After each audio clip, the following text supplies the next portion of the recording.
नमस्कार प्रिय मित्रों, स्वागत है आप सभी का आपके अपने YouTube चैनल एनवीरा एजुकेशन पर। मैं महेंद्र बंजारा आप सभी को रीजनिंग सब्जेक्ट पढ़ा रहा हूं और आज मैं शुरू कर रहा हूं कोडिंग डिकोडिंग का पार्ट 4। और आज का ये सेशन आपके लिए बहुत ही इंपॉर्टेंट, बहुत ही महत्वपूर्ण साबित होने वाला है, क्योंकि मैं इस वीडियो के अंदर आप लोगों को पिछले काफ़ी कॉम्पिटिशन एग्जामों में आए हुए विगत क्वेश्चनों के बारे में मैं चर्चा करने वाला हूं इस वीडियो के माध्यम से।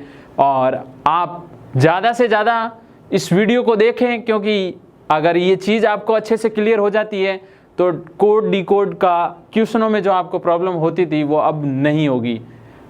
और आपके लिए एक बहुत ही इम्पोर्टेंट न्यूज़ है कि आप लोग अगर हमारे एनवीरा यूट्यूब चैनल के माध्यम से हमारे साथ जुड़े हुए हैं तो आप लोगों के लिए एनवीरा एजुकेशन जो हमारा यूट्यूब चैनल है वो आप लोगों के लिए, और विशेषकर राजस्थान कांस्टेबल भर्ती परीक्षा के लिए ऑनलाइन एग्ज़ाम शुरू करवाने जा रहा है, और वो भी स्पेशली बिल्कुल मुफ्त यानी फ्री है ये चीज़ें आप लोगों के लिए। अब करना कुछ नहीं है, आप लोगों को हमारे साथ जुड़ने के लिए हमारे जो डिस्क्रिप्शन बॉक्स है उसके नीचे आपको एक लिंक मिलेगा, उसके ऊपर जाके वहाँ क्लिक करके आप वहाँ से हमारे साथ रजिस्ट्रेशन करवा के हमारे साथ जुड़ सकते हैं, और आप फेसबुक और इंस्टाग्राम पेज पे भी हमारे साथ जुड़ सकते हैं। अब शुरू करते हैं आज का अपना टॉपिक। सांकेतिक भाषा का ये पार्ट 4 है, और ये मैं कह रहा हूँ बहुत ही शानदार होने वाला है आप लोगों के लिए ये वीडियो, क्योंकि इसके अंदर मैं बहुत महत्वपूर्ण क्वेश्चनों के बारे में बात करने वाला हूँ, और बहुत सारे टाइप क्रॉस कोडिंग वाले क्वेश्चन बात करूँगा, पुनर्व्यवस्था वाले क्वेश्चनों की मैं बात करूँगा, या सिंपल सा कोडिंग उसकी भी बात करूँगा, 2 अक्षरों का एक अक्षर से संबंध, इस प्रकार के प्रश्नों की भी मैं बात करूंगा। तो शुरुआत करते हैं। सबसे पहले अपन एक क्वेश्चन लेते हैं।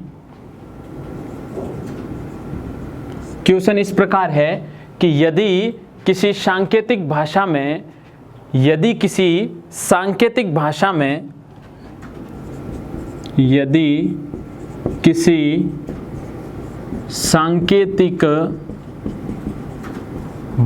में, क्योंकि क्वेश्चन जब भी आपको मिलेगा सबसे पहले यही चीज लिखी हुई मिलेगी, किसी सांकेतिक भाषा में इस वर्ड को यह कहा जाता है। जैसे हमारा वर्ड है एक HAMARA, ये वर्ड है, इसका कोड आपके पास दिया हुआ है, इसका कोड, इसको कहा जाता है INS। क्या कहा जाता है?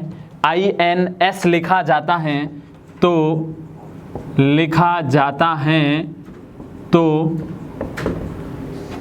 क्या पूछा जा रहा है क्वेश्चन में वो भी समझिए। तो उसी सांकेतिक भाषा में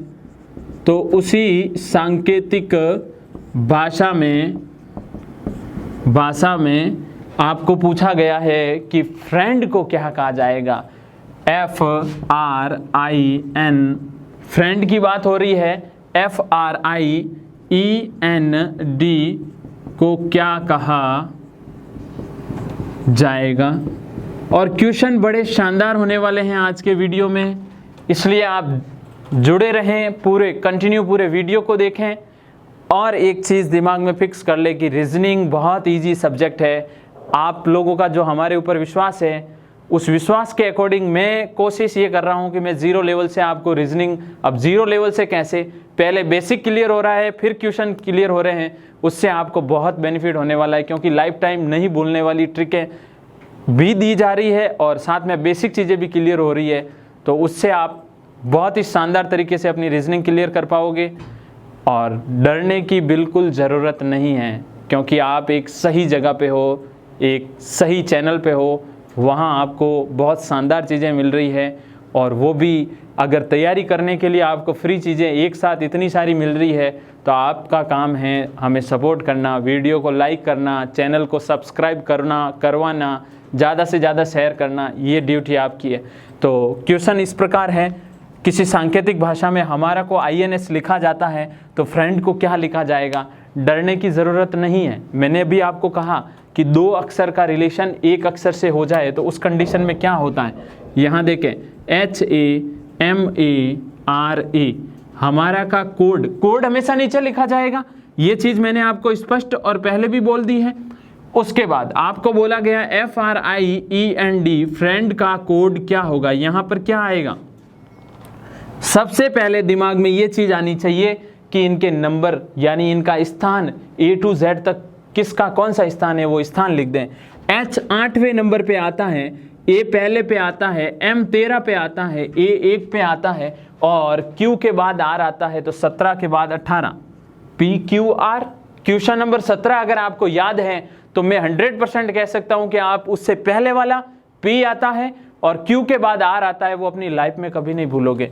और A की पोजीशन 1 नंबर पे, यहां पर INS लिखा हुआ है, I 9वीं पोजीशन पे आता है, N 14 नंबर पे आता है और S कौन से नंबर पे आता है, 19 नंबर पे। क्यों?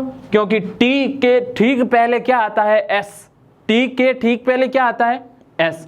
ईजोटी याद कर लीजिए, खूब सारी ट्रिक है, वीडियो इसका पार्ट 1 जो मैंने बनाया उसके अंदर दी है, तो आप बस वहां से जाके उन्हें पूर्णतः देखोगे तो और भी बहुत शानदार मजा इस वीडियो को देखने से पहले अगर वो देखते हो तो आपको आने वाला है। यहां पर देखो एक संबंध बन रहा है, इन दो अक्षरों का योग कितना होता है, 9। इन दो का स्थान का योग 14 हो रहा है, इन दोनों के स्थान का योग 19 हो रहा है, तो 9, 14 और 19 ही तो इनका क्या आ रहा है, आंसर आ रहा है। तो ये अपने क्वेश्चन के दिए हुए कोड के अकॉर्डिंग कोड किया है, तो इसका भी क्या करना है, प्रत्येक का नंबर लगा दीजिए और 2 का योग करके उसका जो लेटर उस स्थान पे आ रहा है वो अपना क्या हो जाएगा, आंसर हो जाएगा। एफ कितने नंबर पे आता है, 6 नंबर पे आता है। आर कितने नंबर पे आता है, अभी मैंने बस समझाया 18 पे। आई 9 पर, ई 5 पे, एन 14 पे और डी 4 पे। सिंपल सी बातें हैं। करना क्या है, इन दोनों का योग 18 और 6 कितना हो जाएगा, 18 और 6 हो जाएगा 24। इन दोनों का योग 9 और 5 14 और 14 और 8 कितना होता है, 18। बहुत सिंपल है। अब करना क्या है, 24 नंबर पे कौन सा अक्षर आ रहा है, एक्स वाई जेड यानी एक्स आ रहा है ना। 14 पे कौन आ रहा है, एन आ रहा है, एम के बाद एन आता है। 18 के ऊपर कौन आ रहा है, क्यू के बाद आर आता है। तो ये जो एक्स एन आर है वो अपना क्या हो जाएगा, आंसर हो जाएगा। बिल्कुल आराम से आप इसको नोटबुक में नोट डाउन करें, स्क्रीनशॉट लें इसका, ताकि आप लोगों के पास ये चीज़ें सुरक्षित रह सकें। और आप लोगों को मैं बार बार बोलता हूँ कि डरने की ज़रूरत नहीं है। रियल में कह रहा हूँ कि रीजनिंग दिमागी गेम होता है। रीजनिंग के अंदर माइंड आपका एक्टिव होना चाहिए। इसके लिए आपको कंटिन्यू रीजनिंग से जुड़ा रहना आपका बहुत ज़रूरी हो जाता है। अब एक चीज़ और महत्वपूर्ण कि आप लोगों को एक चीज़ हमेशा ही देखनी है कि आपको जो टीचर पढ़ा रहा है वो सही है या नहीं। क्यों? क्योंकि अगर आप वीडियो देख रहे हो और वीडियो देखने से आपकी रुचि पढ़ाई के प्रति हो रही है तो इसका मतलब आप सही जगह पे हो, इसका मतलब आप सही जगह पे हो। क्योंकि टीचर वास्तविकता में वही है जो आपकी पढ़ाई में रुचि पैदा करे। अब अगर आपकी पढ़ाई में रुचि उत्पन्न नहीं हो रही है तो फिर आप कोई मतलब नहीं है पढ़ाई का, क्योंकि पढ़ाई में रुचि होना बहुत ज़रूरी है। अगर आज आप जिस एग्ज़ाम की तैयारी कर रहे हो वहाँ क्वेश्चन आता है, एक में नहीं होगा तो फ्यूचर में कहीं ना कहीं तो आप इस क्वेश्चन को अच्छे से हल कर पाओगे, अच्छे से एग्ज़ाम कहीं ना कहीं तो आप दे ही पाओगे। अब अपन नेक्स्ट क्वेश्चन को देखते हैं और नेक्स्ट क्वेश्चन भी बहुत शानदार है। नेक्स्ट क्वेश्चन की ओर चलते हैं अपन, नेक्स्ट क्वेश्चन को देखते हैं और बहुत ही शानदार क्वेश्चन है और खूब सारे। ये आपके था कि 2 अक्षरों का रिलेशन एक अक्षर से हो तो किस प्रकार मुझे हल करना चाहिए। अब नेक्स्ट क्वेश्चन को देखें, क्रॉस कोडिंग का क्वेश्चन है। क्रॉस कोडिंग का मतलब यानी इस प्रकार के क्रॉस में रिलेशन बनेगा। तो क्वेश्चन इस प्रकार है, एक निश्चित कूट भाषा में, क्वेश्चन में वापस लिख रहा हूं, एक निश्चित कूट भाषा में, एक निश्चित कूट भाषा में हर बार क्वेश्चन आपको इसी प्रकार मिलेगा, लेकिन अब की बार इसके अंदर क्या है, एक निश्चित कूट भाषा में EMPTY को इसका कोड दिया हुआ है आपके पास NFOZU लिखा जाए तो ये तो है इम्पिटी को ये लिखा जाता है, तो उसी कूट भाषा में, तो उसी कूट भाषा में आपको पूछा जा रहा है कि उसी कूट भाषा में काइट्स KITES को क्या लिखा जाएगा। और क्वेश्चन बहुत ही शानदार, इससे आगे और आने वाले बहुत ही शानदार क्वेश्चन, क्योंकि मेरी कोशिश ये है कि आप लोगों के कोडिंग डिकोडिंग वाली समस्याएं पूर्णतः हल हो जाए, तभी तो आप हमारे साथ कंटिन्यू बन पाओगे। इस प्रकार के क्वेश्चनों का हल जब मैं करवाऊंगा तो आपको अच्छा लगे तो कमेंट के माध्यम से बताएं, वीडियो को लाइक ज़रूर करें। एमपीटी का कोड आपके सामने है, तो यहाँ पर करना क्या है, EMPTY इसके नीचे NFOZU जिस प्रकार का कोड दिया हुआ है उसके नीचे उसका कोड वापस लिखें। आपको बताना है KITES, तो इसे क्या कहा जाएगा। करना कुछ नहीं है, E का 5वां नंबर है, M का 13 नंबर है, P कौन से नंबर पे आता है, 16 पे आता है, T 20 पे आता है और Y 25 पे आता है।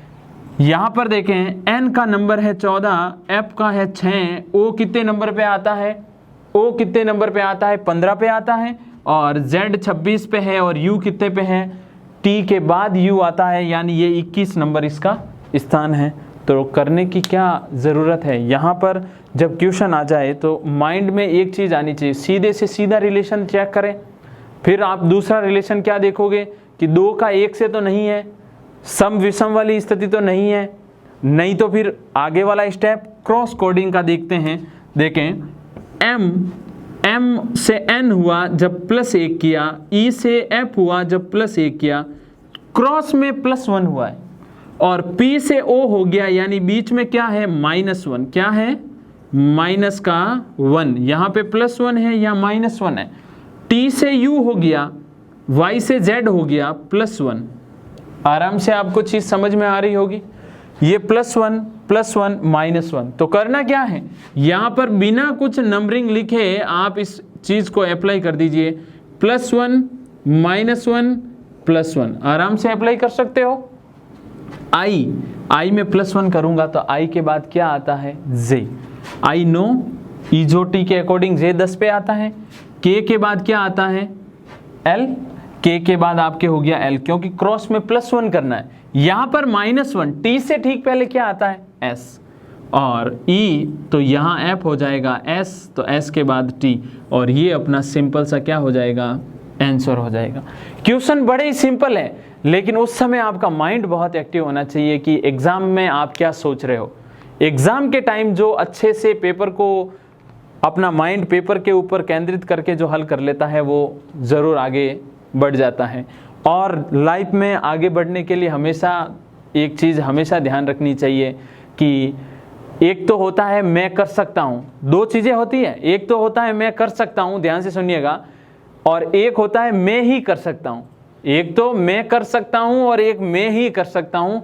आपकी लाइफ में मैं ही कर सकता हूँ कभी नहीं होना चाहिए, मैं कर सकता हूँ ये चीज़ें होगी तो ज़रूर आप सफल हो जाओगे।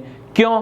क्योंकि मैं कर सकता हूँ ये विश्वास है, और मैं ही कर सकता हूँ ये घमंड है अपना, यानी ये ईगो हो जाता है। तो वो ईगो नहीं आना चाहिए लाइफ में। नेक्स्ट क्वेश्चन देखते हैं। आप लोग कंटिन्यू वीडियो को पूरा देखें और पूर्णतः हमारे साथ जुड़े रहें। नेक्स्ट क्वेश्चन में देखें, यहाँ पर अपन इन कोड को ही हटाते हैं क्योंकि आपके पास कोड चेंज होगा, बाकी क्वेश्चन उसी प्रकार रहेगा। INDRA इसका कोड आपके पास दिया हुआ है OJEBS, और कोड भी अच्छे शानदार क्वेश्चन है आप लोगों के पास। तो यहाँ पर आपको बताना है TIGER टाइगर का कोड क्या होगा। तो करना क्या है, आपको वापस उसी कॉन्सेप्ट के अकॉर्डिंग INDRA इसके नीचे OJEBS लिख दिया, TIGER इसके नीचे इसका कोड अभी अपन पता कर लेंगे। करना क्या है, वापस से नंबरिंग शुरू करते हैं। I 9, N 14, D 4, P Q के बाद R आता है, 17 के बाद 18, A 1। इसे समझिए। O E जो T के अकॉर्डिंग O का स्थान कौन सा है 15, और J का स्थान कौन सा है, तो J का स्थान है 10। E जो T यानी 5, 10, 15, 20, 25, तो ये J 10वें पोजीशन पे आता है, O 15 पे आता है, J 10 पे। E कितने पे आता है, E आता है सिंपल सा E 5।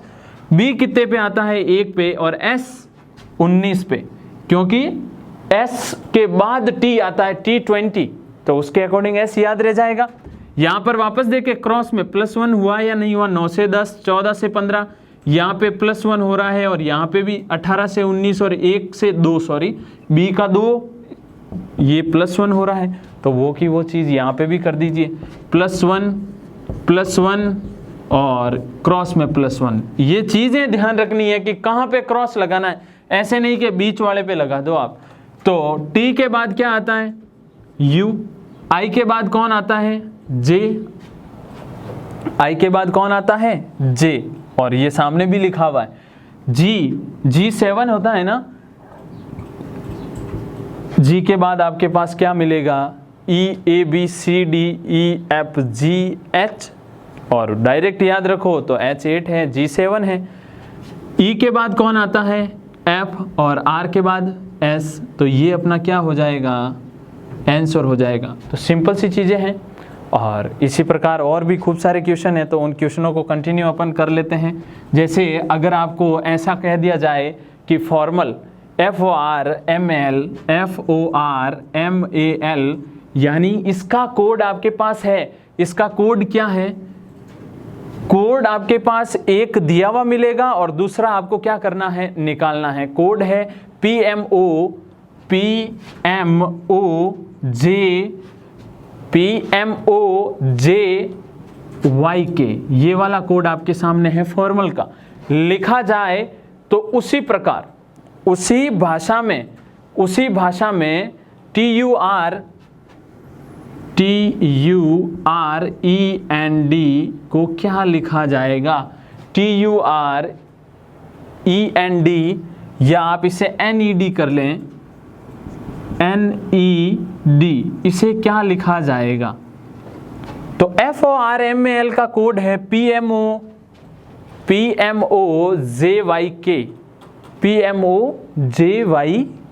तो उसी प्रकार TURENED का कोड क्या होगा, तो करना क्या है, वापस इसी सिस्टम के अकॉर्डिंग अपन जो चीज़ दी हुई है उसे एक बार लिख लेते हैं, FORMAL, इसके नीचे PMOJYK। ऐप का कोड क्या है, ऐप का नंबरिंग क्या है 6, O 15 पे आता है, PQR यानी ये 18 पे, M 14 नंबर पे, A 1 पे, JKL यानी L की पोजीशन कौन सी है, मैं ये जानना चाहता हूँ। तो L की पोजीशन, अब आपके माइंड में ये चीज़ें चलनी चाहिए कि मेरे पोजीशन किस प्रकार निकालूं, और आपको पता भी होना चाहिए। अगर आप सोचें थोड़ी देर तो आपको समझ में आएगा कि ये मैंने जो पिछले वाले आप लोगों के लिए वीडियो दिए हैं उसके माध्यम से ये सारी चीज़ें बताई है। तो अगर आप थोड़ा सा सोचें तो L की पोजीशन आपके माइंड में घूमेगी कि K कौन से नंबर पे आता है, 11 पे, K के बाद L आता है यानी ये 12 नंबर पे आ रहा है, सीधी सी बात है। P कौन सी पोजीशन पे आता है, Q से ठीक पहले यानी 16, M 14 नंबर पे, O 15 पे, J कितने पे आता है 10 पे, और Y कितने पे आता है, Y तो पता होना ही चाहिए सबको, क्योंकि Z से ठीक पहले क्या आता है Y, ये है 25 और K 11। क्या कोई संबंध आपको यहाँ पे दिखाई दे रहा है, 15 से 16 हो रहा है, 6 का O से P और R से ये 18 है और ये 15 है, 14 से 10 हो रहा है, A से 25 हो रहा है, 12 का 11 हो रहा है। देखते हैं क्या संबंध किसी प्रकार का यहाँ पे बन रहा है या नहीं बन रहा है। F से P में जब अपन जाते हैं तो 6 से 10 तक पहुँचने के लिए कितना प्लस करना पड़ेगा, 16। यहाँ पर O से M में जाते हैं तो कितना -1 करना पड़ेगा, R से O में जाते हैं तो -3 करना पड़ेगा। तो एक बार अपन इस चीज़ को अच्छे से देखेंगे, तो अच्छे से समझिएगा। और ये बहुत ही शानदार क्वेश्चन आप लोगों के सामने है। यहाँ पर ये चीज़ भी अपन को जिसका कोड करना है वो लिख देते हैं TURNED। अब पहले एक बार इसे समझेंगे कि एप का संबंध पहले P से फिर M से, यानी 2 का संबंध लेते हैं। कई बार क्वेश्चन में 3 का क्रॉस संबंध बनता है, लेकिन उससे पहले आप इस क्वेश्चन में एक करेक्शन जरूर कर लें। यहाँ पर आपके D आएगा, यानी नहीं तो ये क्वेश्चन अपन थोड़ा सा मिसप्रिंट हो गया है। D 4 पे आता है, F से D पे पहुंचे, R से P पे पहुंचे, O से M पे पहुंचे, तो आपको क्या चीज़ मिल रही है यहाँ पे, वो चीज़ आपको समझनी है। F से D पे यानी 6 से 4 पहुंचने के लिए -2, R से P पे पहुंचने के लिए -2, और O से M 13 नंबर पे होता है, यानी हर कंडीशन में अगर देखूं तो माइनस ही तो 2 हो रहा है। यहाँ पर देखा जाए M 13वें पोजीशन पे आता है, मेरा 13, गलती नहीं करें आप। M से K पर पहुँचे, L से J पर पहुँचे, A से Z पर पहुँचे, फिर क्या करना पड़ेगा, -2। सबसे बड़ी चीज़ जो समझने लायक है, A से Y में पहुँचा, यहाँ पे A है तो उल्टा अल्फ़ाबेट चलाएं, A के बाद Z और Z के बाद Y, यानी -2 आ जाएगा ना, वापस 2 माइनस हो रहे हैं। तो ये चीज़ बहुत ही इंपॉर्टेंट है, यानी 3 के ग्रुप में -2 हो रहा है, तो यहाँ पर वापस ये -2, ये -2, इस प्रकार की स्थिति आएगी। तो करना क्या है, T 20 पे आता है, U का पोजीशन कौन सा होता है, अगर देखा जाए तो STU 21 नंबर पे है, और R की पोजीशन कौन सी है, PQR, यानी 17 के बाद 18वें नंबर पे, और N 14 नंबर पे, E 5 और D 4। -2 करते हैं इधर भी और इधर भी। 18 से ये 16 पे आ गया, 21 से -2 घटाऊंगा तो कितना हो जाएगा, 19 आ जाएगा, 20 से 18 हो जाएगा। D यहाँ पर 4 से -2 करूँगा तो 2 हो जाएगा, E में से -2 घटाऊंगा 3 हो जाएगा, और N में से -2 यानी 12 नंबर पे आ जाएगा। 16 नंबर पे कौन आ रहा है, P आ रहा है, क्योंकि P Q से ठीक पहले आता है। 19 पे कौन आता है, S। 18 पे कौन आता है, Q के बाद R, और 2 पे कौन है, B, और 3 पे C, और 12 पे कौन है, 11 पे कौन है, K के बाद कौन आता है, I, J, K, और फिर L, यानी ये L की पोजीशन है। तो ये अपना क्या हो जाएगा, आंसर हो जाएगा। तो इस प्रकार आप क्रॉस कोडिंग वाले क्वेश्चनों को बहुत शानदार तरीके से हल कर सकते हो। अब अपन बात करेंगे पुनर्व्यवस्था वाले क्वेश्चनों की, यानी पुनर्व्यवस्था यानी क्या हुआ कि शब्दों को, जो आपके पास वर्ड दिया हुआ है उस वर्ड को ही वापस अरेंज करना है, लेकिन उसके अंदर आपको बिना प्लस माइनस किए अरेंज करना है। माइंड ये लगाना है कि दिया हुआ जो शब्द है उसका जो कोड है वो सीधा ही अरेंज हो रहा है, या आरोही अवरोही क्रम तो नहीं है, या स्वर व्यंजन तो नहीं है। अपन खूब सारे वो क्वेश्चन करेंगे, तो ध्यान दीजिएगा आप लोग। इस क्वेश्चन को अपन कंटिन्यू ऐसे ही रहने देते हैं, क्योंकि कोड एक दे के दूसरे का पूछा जाएगा। तो किसी निश्चित कूट भाषा में पुनर्व्यवस्था वाले क्वेश्चनों की ओर चल रहा हूं मैं। पुनर्व्यवस्था वाले क्वेश्चन देखते हैं। पुनर्व्यवस्था का मतलब समझ लीजिएगा वापस कि जो अक्षर दिया हुआ होगा उसको वापस उसी से कोड करना है। जैसे आपके सामने आ जाए कि फॉरेस्ट, FOREST, FOREST, और इसका कोड क्या है वो समझिएगा, EFOREST। फॉरेस्ट का कोड वापस इसी में दिया है, अक्षर जो वर्ड था उसी के लेटर वालों को वापस उसने कोड में दिया है। तो सिंपल SIMPLE का कोड क्या होगा, या इसे क्या लिखा जाएगा। तो समझिएगा पुनर्व्यवस्था वाला कॉन्सेप्ट भी बहुत ही शानदार है, क्योंकि यहाँ पर अपन केवल अरेंज करने में ही लगे रहते हैं, लेकिन कभी कभी वो आरोही अवरोही क्रम, स्वर व्यंजन, इनकी भी खूब सारी स्थितियाँ पूछ ली जाती हैं।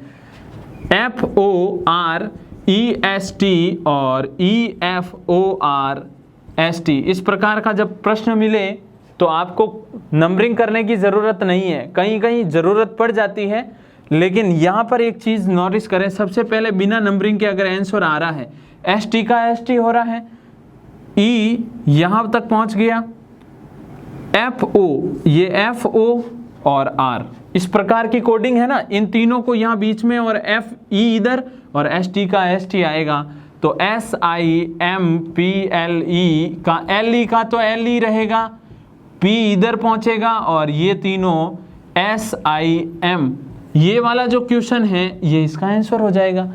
लेकिन हर कंडीशन में ये चीज़ें नहीं हो पाती है। सीधा सा कोड किया हुआ है यहाँ पे, तो इस शब्द से ही वापस ये वाला शब्द इसी के लेटर से अपन को वापस इनको अरेंज करना है, लेकिन हर कंडीशन में ये चीज़ें नहीं होती है। नेक्स्ट क्वेश्चन समझिएगा, जैसे आपके सामने क्वेश्चन इस प्रकार आ जाए कि किसी कूट भाषा में एक अक्षर आपके सामने है, वो मैं लिख रहा हूँ, किसी कूट भाषा में फॉरेस्ट वाला क्वेश्चन अपन ने कर लिया है। अब नेक्स्ट किसी कूट भाषा में वॉचिंग या एफ ओ आर आई ई जी एन, इसको क्या कहा जाता है? इसको कहा जाता है ई आई ओ एफ। वापस इसी अक्षर से इनको अरेंज कर रहे हैं, जी एन आर लिखा जाए तो उसी कूट भाषा में सी यू आर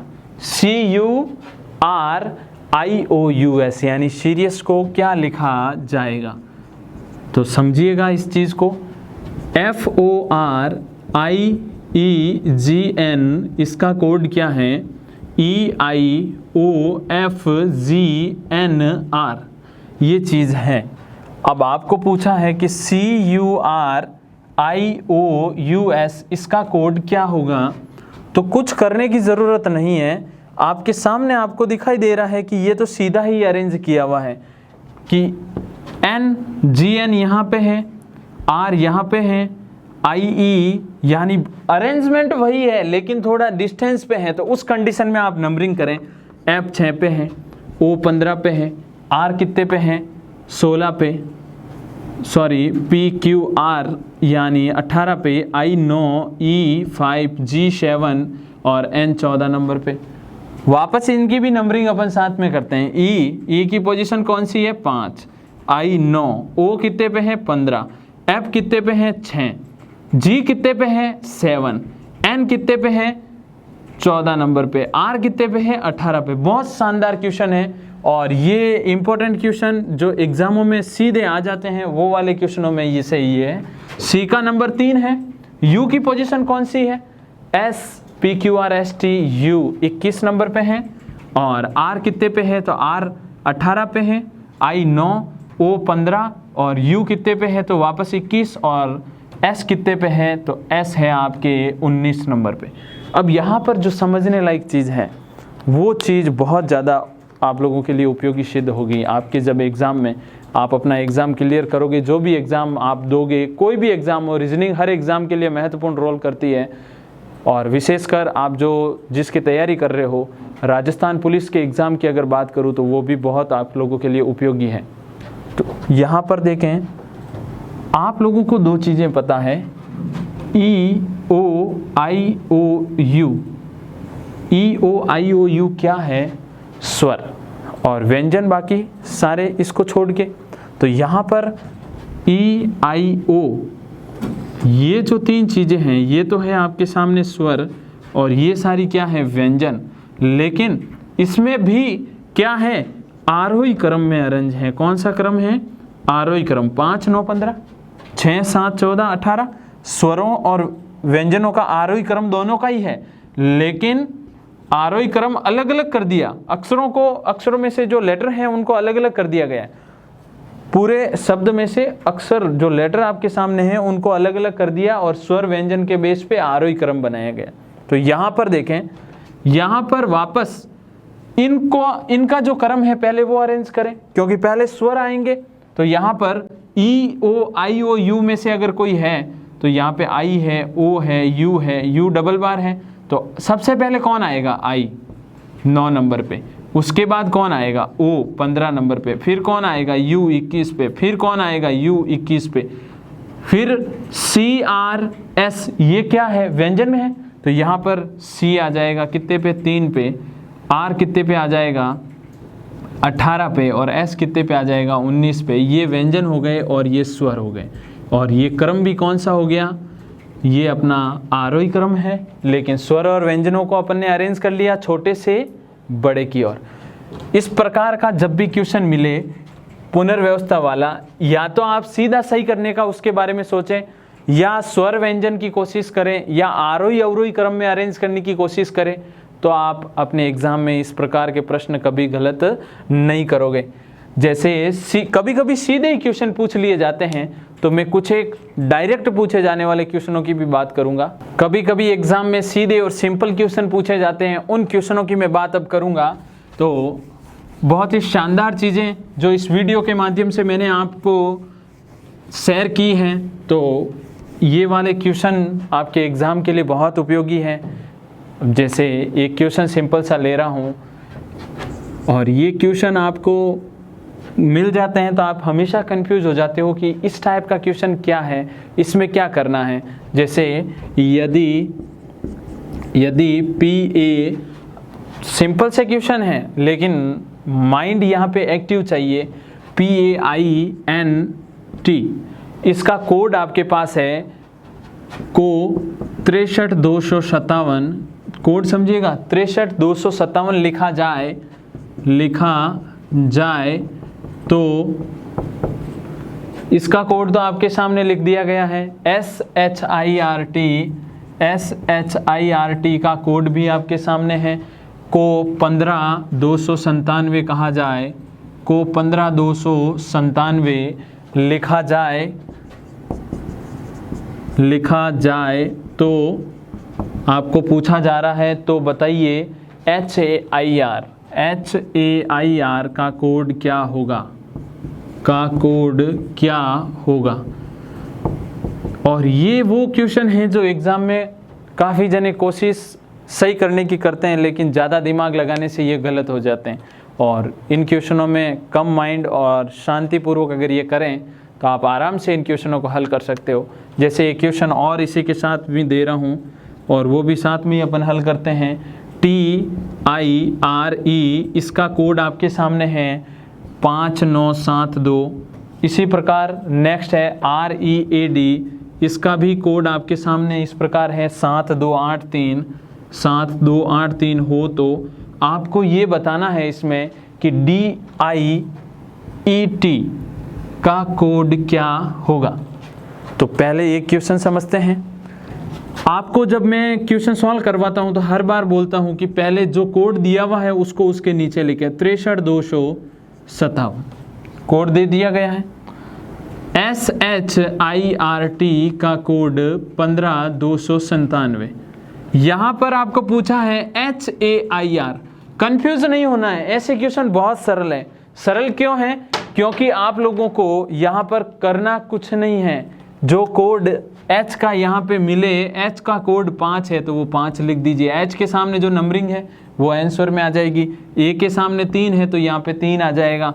I के सामने 2 है तो यहाँ 2 आ जाएगा। और T के सामने 7 है तो यहाँ क्या आ जाएगा, सॉरी I का 2 हो गया। R का कोड देखा जाएगा 9। यानी इन जो दिए हुए हैं उनमें से ही कोड उठा के अपन को इसका क्या बताना है, आंसर बताना है। और कम टाइम में बिना ज़्यादा सोचे ये प्रश्न आप हल कर सकते हैं। जैसे यहाँ पर इसका कोड 5972 है तो इसका क्या होगा, D का सामने दिख रहा है कि ये D है ना, D का कोड तो 3 है। I का कोड क्या है, I का कोड आपके सामने लिखा हुआ है 9। I का कोड क्या लिखा हुआ है, I का कोड है आपके पास 9, ये T है। और E का कोड कितना है, तो E का कोड है आपके पास 2 और T का कोड क्या है, T का कोड है 5। तो इस प्रकार आप आंसर सिंपल सा इन क्वेश्चनों का ज्ञात कर सकते हैं। और उम्मीद कर रहा हूँ आप लोगों को ये वीडियो बहुत ही शानदार और अच्छा समझ में आया होगा और अच्छा भी लगा होगा, क्योंकि इस वीडियो के माध्यम से जो क्वेश्चन मैंने आप लोगों तक शेयर किए हैं वो क्वेश्चन बहुत ही शानदार हैं और आपके हर एग्ज़ाम में जहाँ रीजनिंग है वहाँ पे ये उपयोगी सिद्ध होंगे। तो इसी प्रकार हमारे साथ जुड़े रहें, वीडियो को लाइक ज़रूर करें और चैनल को अगर आप नए हैं तो सब्सक्राइब करना ना भूलें, क्योंकि हमारी मेहनत जब आप हमें सपोर्ट करोगे तो ही हमें और पढ़ाने का उत्साह मिलेगा और जोश के साथ हम पढ़ा पाएंगे। धन्यवाद।